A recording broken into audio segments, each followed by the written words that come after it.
एक सेठ सेठानी थे। उनकी एक बेटी व बेटा था।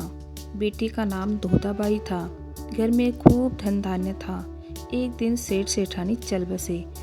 उसके बाद जब श्राद्ध आया तब बेटे ने अपनी पत्नी से कहा कि मैं हरिद्वार जाऊं, तो मेरे पीछे मेरी बहन को बुलाकर 15 दिन तक खाना खिलाना। सामान कहो जितना लेकर आ जाऊं।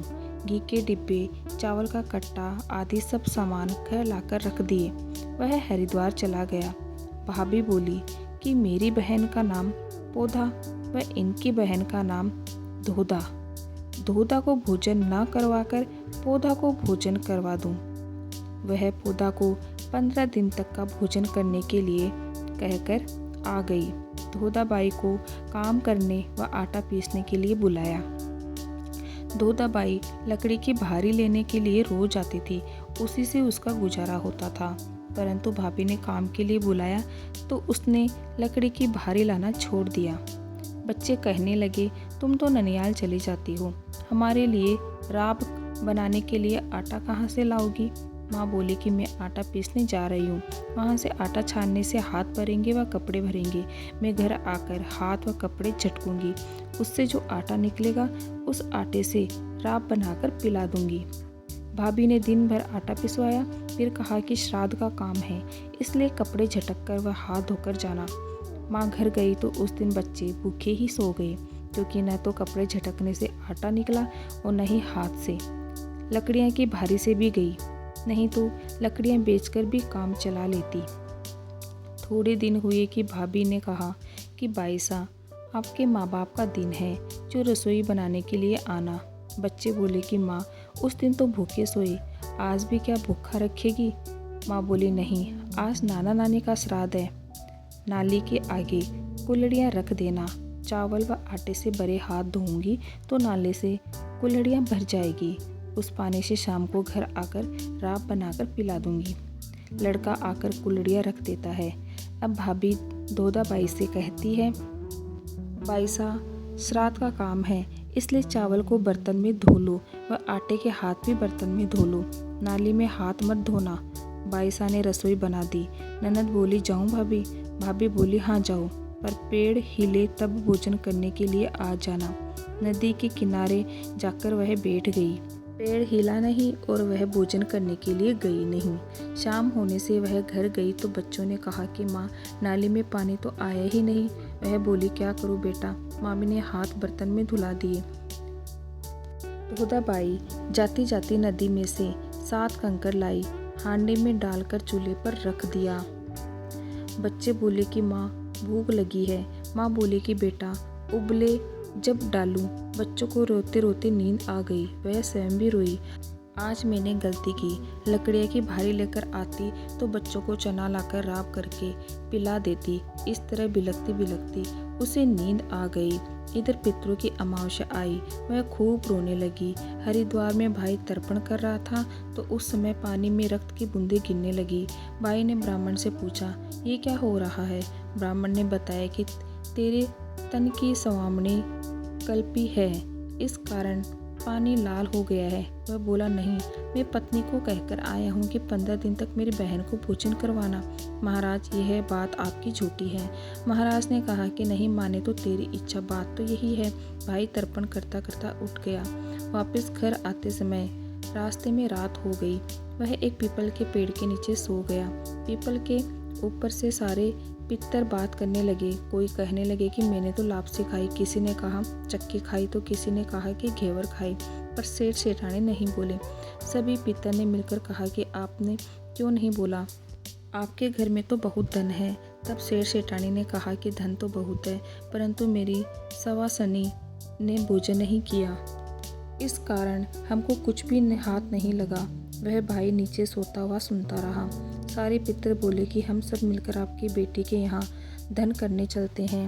हाथ में एक मूसल, एक चीटियाँ लेकर सभी पितर धोधाबाई के घर चलते चलते बोलते जाते हैं कि खेम कुशल, हाथ में मूसल। सब पितर धोधाबाई के घर का दरवाज़ा खुलवाते हैं। धोधाबाई, दरवाज़ा खोलो।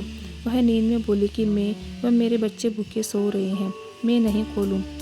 देवता ने कहा कि आप दरवाज़ा तो खोलो। उसने नींद में दरवाज़ा खोला।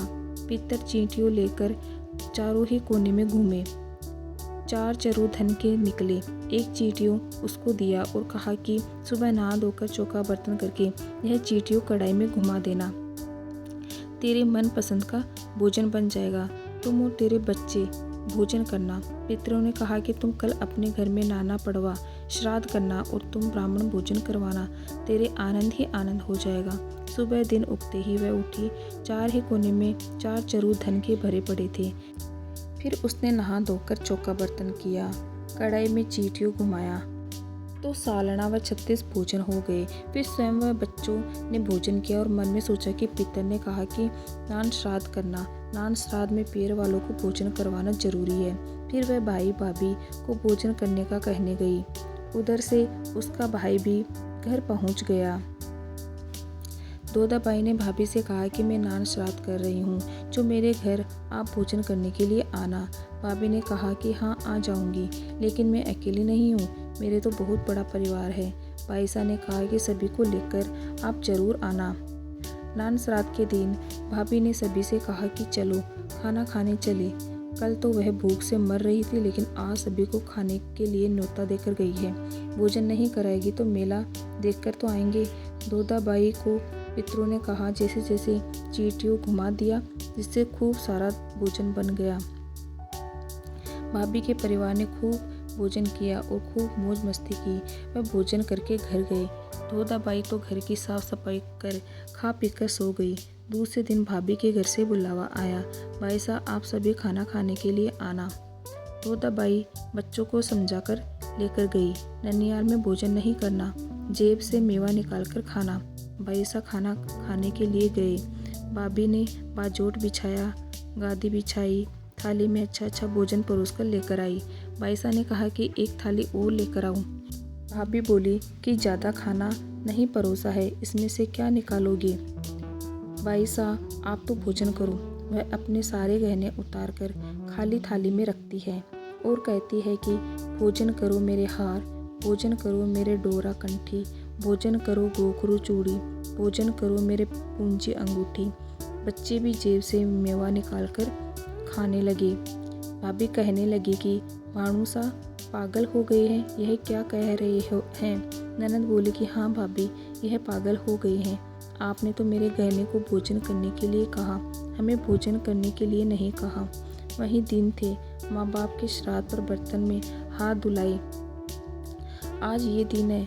भाई सब देख सुन रहा था, लेकिन बोला कुछ नहीं। बाईसा अपने घर गए। पीछे से भाई पत्नी से कहता है कि तेरे पिता के घर तो आग लग गई, कुछ न कुछ डाल कर दे।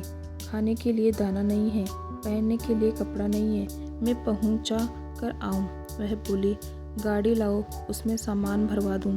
गेहूं की बोरी, ऊपर घी की चरी रख दी, गुड़ की भेलियों पर ही कपड़े रख दिए। एक हीरो का कुलड़िया भरकर अपने बेटे को दिया कि नानी जी को ले जाकर देना और किसी को मत देना। गाड़ी लेकर भाई दोदाबाई के घर गया। रास्ते में बेटे ने कहा कि पिताजी यह तो दोदा बुआ का घर है, ननियाल नहीं आया। भाई कहता है कि बहन मुझे प्यास लगी है, दरवाज़ा खोल। बहन ने दरवाज़ा खोला। भाई गाड़ी में भरा हुआ सामान बहन के घर खाली कर देता है। घी गुड़ के डिब्बे रख दिए। रुपए पैसे का कुलड़ा बेटे से छीनकर बहन को दे दिया और बीती बातों के लिए क्षमा मांगी। बेटा भागता हुआ माँ के पास गया, बोला माँ पिताजी तो गाड़ी नाना के घर लेकर नहीं गए, वह तो दोदा बुआ के घर लेकर गए हैं। यह सुनकर भाभी घर में झाड़ू निकालते हुए छाती कूटने लगी। गेहूं की गाड़ी गोगा की छाती में धम, घी का घड़ा दोदा की छाती में धम, गुड़ की भेली दोदा की छाती में धम। दोदा के भाई ने देखा पर परवाह नहीं की। कुछ दिन बीतने के बाद एक दिन अपने पति से कहती है कि मेरी आंखों में दर्द है, इसलिए आपके बहन भांजे को लेकर आओ, सफ़ेद ओढ़ा कर लाओ, सिर मुंडवा कर काले हाथ पैर कर गधे पर बिठा कर लाओ, यह मैं देखूंगी तब मेरी आंखें ठीक होगी। भाई भी कम नहीं था, वह ससुराल जाकर उदास बैठ गया। वहाँ सभी पूछने लगे कि आज कंवर साहब कैसे आए, वह उदास क्यों है। जब वह कहता है कि आपकी बेटी की आंखों में दर्द हो रहा है, उसने कहा है कि मेरे भाई व पिता को काला हाथ पैर करके, सिर मुंडवा कर, सफ़ेद कपड़ा उड़ाकर, गधे के ऊपर बिठाकर गाजे बाजे के साथ लेकर आओ। जब आपकी बेटी की आंखें ठीक होगी। वह सभी तैयार होकर गधे के ऊपर बैठकर गाजे बाजे से रवाना हो गए। गाजे बाजे की आवाज़ सुनकर वह जल्दी से उठकर बाहर देखने आए तो भाई बोला, देख बंदा की चेरी, अम्मा तेरी कि मेरी। यह देखकर वह बहुत दुखी हुई, पर वह चुप नहीं रही। फिर एक दिन उसने कहा कि मेरे सखी सहेली का व्रत है, इसलिए आप मुझे जंगल से एक डाली लाकर दो। वह डाली लाया तो डाली को चौक में लगाकर पूजा की। फिर बोली कि मैं आपको पूछती हूँ, साका सहेली आप मर जाओ, सासू दोए नंदोली। यह देख भाई ने कहा, तेरी तरह मेरे भी ऊप खटाला का व्रत है। वह दिन भर भूखा रहा। फिर जंगल में से डाली लाया और उसी तरह चौक में लगाकर कहा कि मैं आपको पूछता हूँ ऊप खटाला, मरना ससुर दोए साला। उसकी पत्नी बोली, आप मेरे बाप भाई को क्यों मार रहे हो?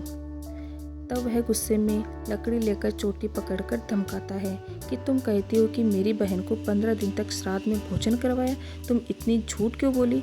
मैं सब जानता हूँ। जब मैं वहाँ पर तर्पण कर रहा था तब पानी रक्त से लाल हो गया। तुमने ऐसा क्यों किया? मेरे सारे पितर भूखे ही रह गए। फिर उसने पाँव पकड़कर माफ़ी मांगी, अब ऐसी गलती कभी नहीं करूँगी। श्राद्ध पक्ष में सभी को अपने घर बहन बेटी भांजे भांजियों को खाना जरूर खिलाना चाहिए। इससे घर में मंगल ही मंगल होता है और पितृ खुश होते हैं। हे पितृ देवता, जिस तरह धोताबाई के घर में मंगल ही मंगल किया, उस तरह सभी के घर में मंगल ही मंगल करना। पितृ देवता पितृलोक से पृथ्वी पर इसीलिए आते हैं कि हमारे पुत्र हमें पिंडदान व तिलांजलि प्रदान करेंगे और हमें संतुष्ट करेंगे। इसलिए हमें श्राद्ध और तर्पण पितरों को प्रसन्न करने के लिए अवश्य करना चाहिए। पितृपक्ष पितरों का पर्व होता है, इसलिए हम सभी को श्राद्ध अवश्य करना चाहिए। वीडियो अच्छा लगे तो लाइक से सब्सक्राइब जरूर कीजिएगा। Okay, thank you everyone.